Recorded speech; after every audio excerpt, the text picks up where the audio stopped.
Have you ever had one of those sessions where you start the day feeling solid? You're calm. You're patient. You're reading the market clearly. You're following your plan. And then somewhere in the middle of the session, something shifts. You don't necessarily blow up. You don't do anything dramatic. But your internal state changes. Your patience shrinks. Your standards get looser. Your attention gets noisier. You start feeling reactive. And you're left thinking, what happened? I was fine.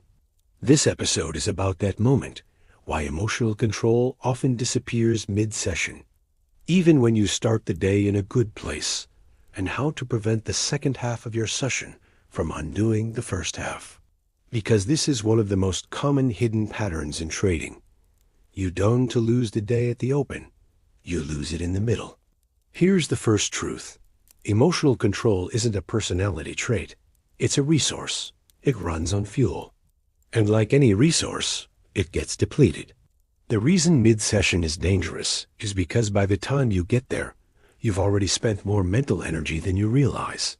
You've been watching, interpreting, filtering, resisting impulses, managing uncertainty, making micro-decisions every few minutes, even when you're not trading. That effort is invisible, but it's real. Most traders think fatigue only comes from trading too much. But a huge portion of fatigue comes from something quieter, sustained vigilance.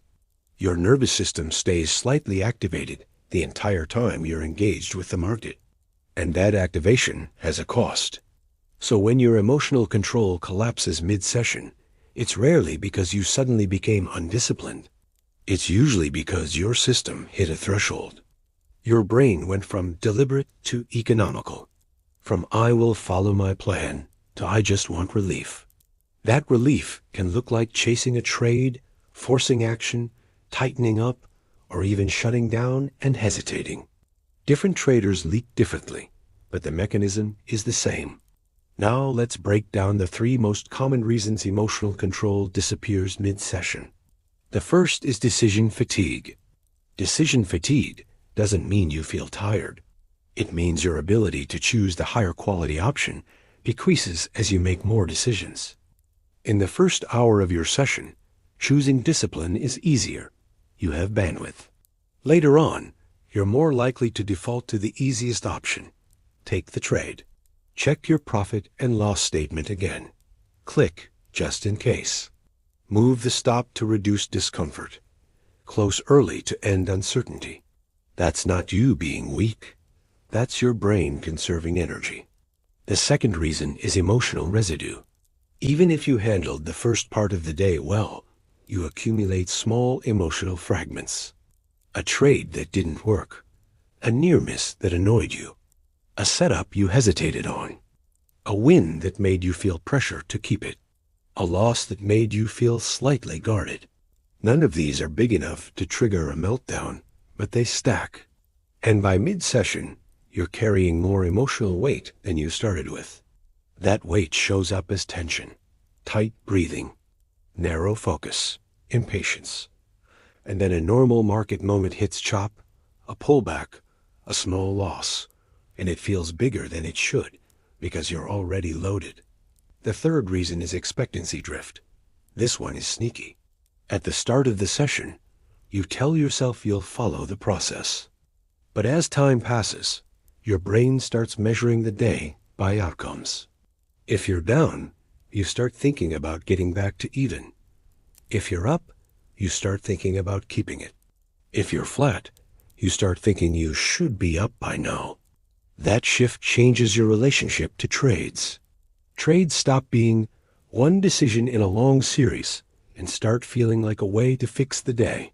And the moment trading becomes about fixing the day, emotional control erodes. Because the market is no longer just a market. It becomes a mood regulator. So what do? We don't rely on willpower mid-session. We build a mid-session protocol. A system that assumes your emotional control will drop unless you actively restore it.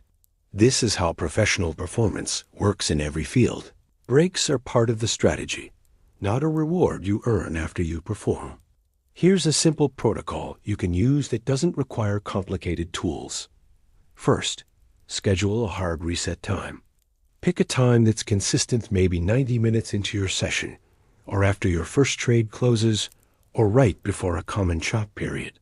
The exact time matters less than the consistency. When the reset time hits, you step away for 2 to 5 minutes. No screen. No one more look. Stand up. Walk. Change your posture. Let your nervous system downshift. This matters because your nervous system doesn't reset while you keep staring at the chart. Second, perform a quick state check when you return. Ask yourself 3 questions. Am I feeling urgency right now? Am I trying to fix the day? Would I take the next trade if my P and L were hidden? Those questions cut through noise. If the answer is, yes, I feel urgency, or yes, I'm trying to fix the day, then you're not in decision mode, you're in emotion mode. And when you're in emotion mode, your only job is to reduce load before you trade. Third, reduce your decision complexity mid-session. This is a big one. As you get fatigued, you should make fewer decisions, not more. That means tightening your criteria, not loosening them. It can look like only taking your A+ setup, taking fewer trades, reducing size, or setting a clear no trade until X condition. This is the opposite of what most traders do, which is why most traders leak performance later. The mid-session phase is not the time to make something happen. It's the time to protect clarity. Fourth, install a 2-trade limit after the reset. Not 2 trades for the day. It's 2 trades after the point where you historically get sloppy. This creates containment. Because when emotional control starts to slide, the damage comes from sequences, not single decisions. 1 random trade is survivable. 3 random trades in a row turns into a spiral. A limit is not a restriction. It's a guardrail that preserves you. Now, I want to address something important. A lot of traders confuse mid-session collapse with a lack of discipline. They tell themselves, I just need to be stronger. But that mindset is actually what keeps the cycle going, because it makes you fight your nervous system instead of managing it. You can't out-discipline fatigue. You design around it. Here's a useful reframe. Mid-session is not a test of your strategy. It's a test of your energy. If you treat it like an energy problem, the solution becomes obvious. Reset, simplify, reduce exposure, contain decisions. If you treat it like a moral problem, I should be better, you add shame on top of fatigue, and performance gets worse. Let's get practical with a real scenario. You start the day well. You're patient. You take a clean trade. Maybe it wins, maybe it loses. Either way, you feel fine. Then around mid-session, you notice you're checking the chart more often. You're looking for something